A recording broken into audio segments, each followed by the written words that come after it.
अपार अगम अगोचरी नाम सुकाम करना जात अजात अजोनी संभव नाम सुहावन धर्मा। आज कहना शब्द क्या है नानक साहब का परमात्मा के लिए? अलग मतलब क्या? परमात्मा को इस आंख कोई नहीं देख सकती। इस आंख से कुछ देखा जाए तो परमात्मा माया देखी जाती है, इसलिए कहा अलग। हम लोग देखिए चीजों को देखते हैं, इसलिए हाथ सत्तर कर रहे हैं, ख्याल करेंगे। दरवाजे पर गाय बांध के आए, गाय उजली है, जैसे गाय उजली है याद करेंगे, कहाँ से बैठे बैठे देख लेंगे मेरी गाय उजली है। या मानस दृष्टि से भी नहीं परमात्मा नहीं देख सकते हैं। स्वप्न में भी हम लोग कुछ देखते हैं। स्वप्न जीव का वासा कंठ में, तो स्वप्न में हम लोग देखते हैं, तो स्वप्न में भी परमात्मा को देख नहीं सकते हैं, इसलिए अलग का। यहाँ तक कि दिव्य से परमात्मा नहीं देख सकती है। जिसका नहीं रंग नहीं रूप रेखा, जिसे दिव्य दृष्टि से नहीं कोई देखा, है जिसका नहीं रंग नहीं रूप रेखा, जिसे दिव्य दृष्टि से नहीं कोई देखा, तो कोई आटा पता नहीं है, रूप नहीं है, दृष्टि उनको नहीं देख सकते हैं, सिर्फ अलग कहा, अलग कहा उसको। नारद गए थे श्वेत द्वीप नारायण का दर्शन करने के लिए। दिव्य से नारायण का दर्शन हो रहा है, आवाज आती है, हे मुने, यह रूप आप मेरा देख रही हैं, मेरी माया है।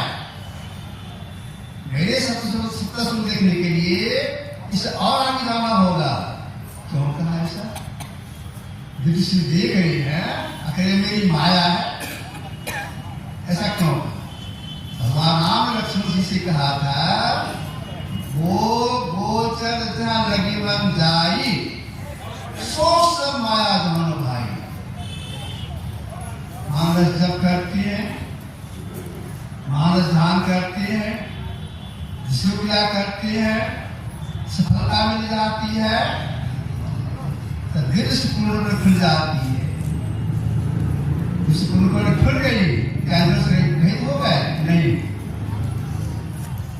मानस जप किए, मानस ध्यान किए, इसमें सफलता प्राप्त किए, तो 5 कर्मेंद्रियां, हाथ, पैर, मुंह, लिंग, गुदा, 5 इंद्रियां, आँख, कान, नाक, जीभ में तो छूट गए, भीतर जो 4 इंद्रियां हैं वो रह गए। उसके द्वारा जो देखा सुना जाता है वह माया। इसलिए भगवान श्री राम ने कहा, वो गोचर मिल जाए सो माया जान भाई। कहीं ना भगवान कह रही है, जो आप देख रही हैं दृष्टि से, मेरी माया है, मेरे से तुम देखने के लिए और आगे जाना पड़ेगा। परमात्मा कोई दृश्य नहीं देख सकते हैं, आप इसमें देखने आते हैं। जो आप इसमें देखने आते हैं उसको कोई वाणी के द्वारा कर सकते हैं।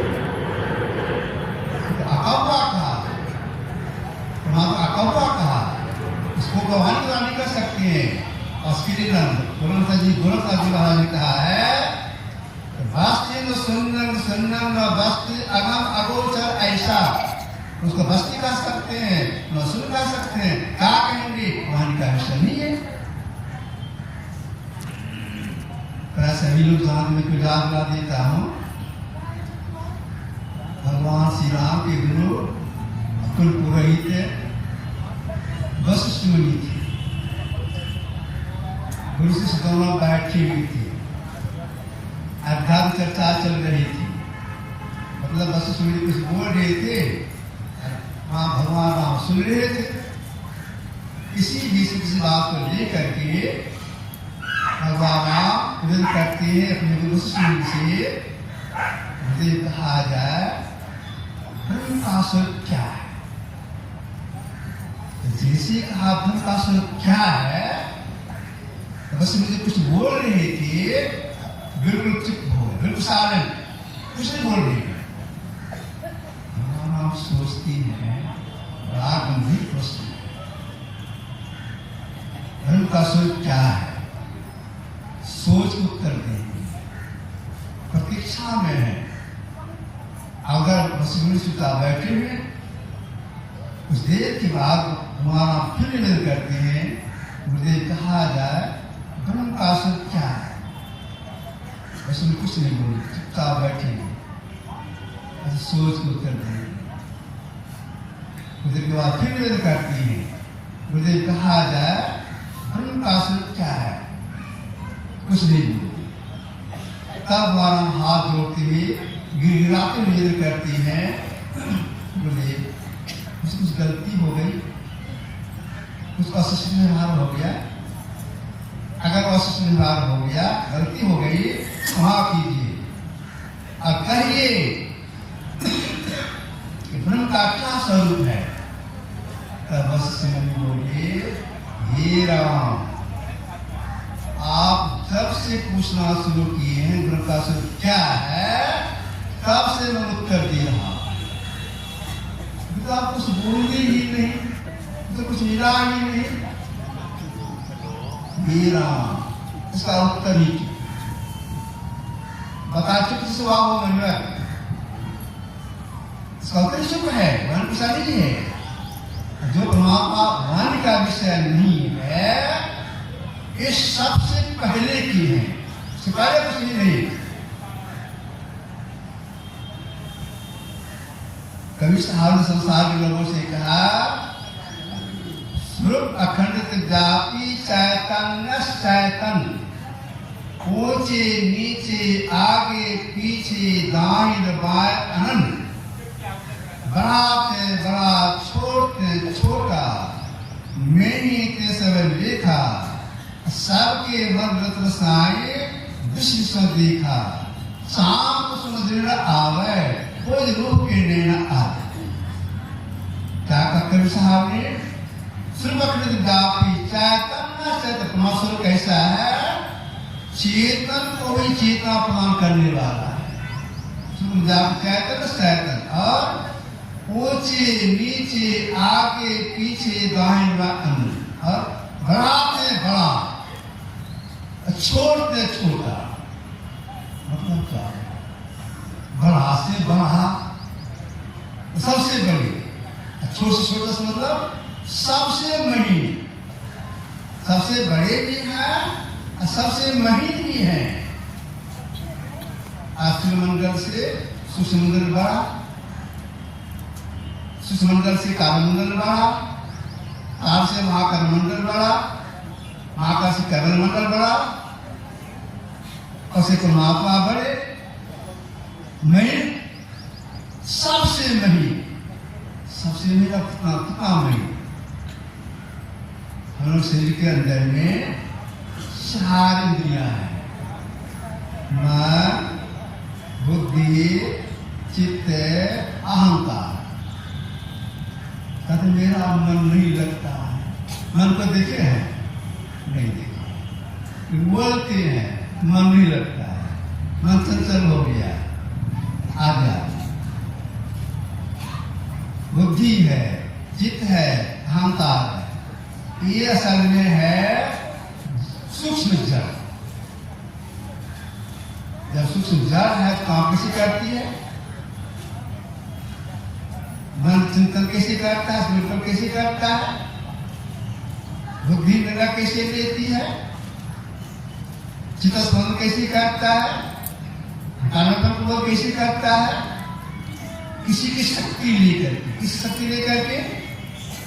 चेतन की शक्ति से ये इंद्रिया काम करती है। जिस चेतन शक्ति से इंद्रिया काम करती है, उस शक्ति को शक्ति प्रदान करने वाला, उस शक्ति में घुसा हुआ परमात्मा, इसलिए नहीं से नहीं कहा।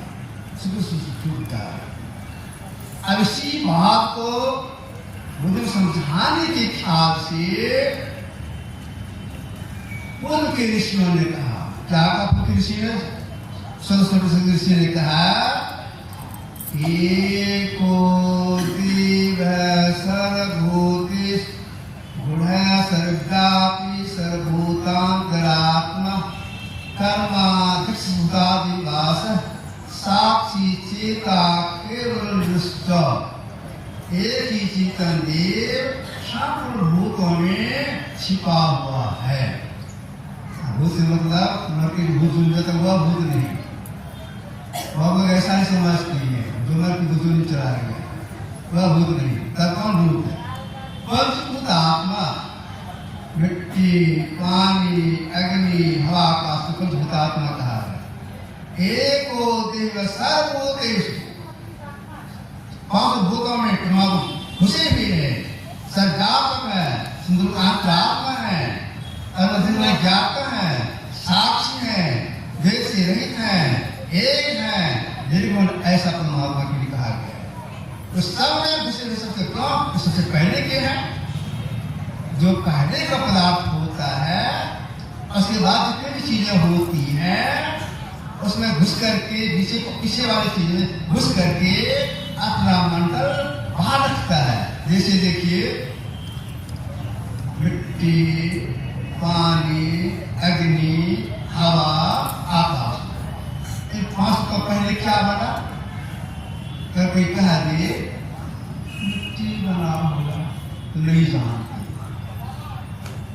पानी बना होगा तो वे नहीं जानते। आपसे कहना है मिट्टी, पानी, अग्नि, हवा, आकाश में पांच तत्वों में पहले बना है आकाश। पहले बनने के कारण ये आकाश मिट्टी में, पानी में, अग्नि में, हवा में चार में व्यापक होकर के अपना मंडल बाहर रखे हैं। इस तरह से परमात्मा से पहले होने के कारण शिष्य कण में व्यापक होकर के अपना मंडल बाहर रखे हैं। जो ऐसे हैं वो कोई वाणी द्वारा नहीं कर सकते परमात्मा ऐसे ऐसे ऐसे, जो कहे वो सब नहीं है। देव सारों के संतरण कवियों ने कहा वर्णन में आवे नाही अकथ अनामी आय सममान। क्या कहा इन्होंने? परमात्मा वर्णन आने योग्य नहीं है, वर्णन आवे नहीं, कहने में आते हैं हाय में सब जगह। कैसे सब जगह है? अब उधर देख समझाने की प्रयास की। प्रत्येक परमाणु अणु लघु दीर्घ सर्वतनु प्रभु जी व्यापक जन गगन रहा ही। प्रत्येक परमाणु अणु, परमाणु से बोलते हैं जिस कण का विभाजन न हो, इसको मतलब परमाणु संयोग से सृष्टि नहीं है। प्रत्येक परमाणु अणु जो जिसका विभाजन न हो उसमें भी आकाश घुसा हुआ है, उसके बाहर भी है। इसलिए परमात्मा सृष्टि के कण कण में सहनता से व्यापक होकर के अपना मंडल बाहर रखे हैं। तो जो ऐसे परमात्मा है, विभेद कहना है गोगन अगोचर, निकाल से परे हैं और आत्मगम सूक्ष्मता इतने सूक्ष्म है कि केवल आपसे देखने वाला बाकी से नहीं, इधर उधर आपको नहीं देख सकते हैं। तो जो ऐसे परमात्मा है से परे हैं, उन्हीं का वह भिन्न अंश हम जीव, हम परमात्मा में चलते हैं, परमात्मा में सांस लेते हैं, परमात्मा में सब कार्य करते हैं। परमात्मा सबसे समीप है, जहाँ हम जीव दोनों भोग बीच में अभी वर्तमान में है और परमात्मा मौजूद है। दोनों भोग जीव है, परमात्मा वहाँ भी है, हम देखते कहाँ है? अगर उनको देखना चाहती हैं तो आपको मिलना पड़ेगा। तो कृष्ण छूट के कर्म को देख सकती है, जिस बातों को देख सकती है। जैसे देखिए मछली, पानी में रहती है, तैरती रहती है, पानी में सोती भी है, चारा भी करती है। उसकी बनावट कैसी है कि जबड़े की बनावट, जबड़े की बनावट कैसी है? बड़ा विचित्र। क्या विचित्र? पानी का अंदर चलती, खेल पानी का अंदर तैरती रहती है, चारा करती रहती है। जितना सा चारा पकड़ती, खानसामान पकड़ती है, उतना सा ही उसके पेट में जाता है, सिर्फ पानी में। अब पानी के अंदर है, मुंह खोल के चारा करती है, चारा पेट में जाता है, पानी में। ऐसी सुगराव है। तो वह खाती है, पानी जरूर पीती हो। पानी वह कैसे पीती है? पानी के अंदर है, ऊपर पानी, नीचे पानी, आगे पीछे पानी पानी है। तो प्यासी है, पानी किसी प्यासी, मैं सुन आवत हासी, आत्म ज्ञान जना सा झूठा, क्या बतला क्या काशी, पानी से प्यासी, सुन से आवत हासी। पानी बीच में उसलिए है, प्यासी है। तो हम परमात्मा के अंदर हैं, उनसे हम बहुत दूर है, उनको देख नहीं सकती है। जैसे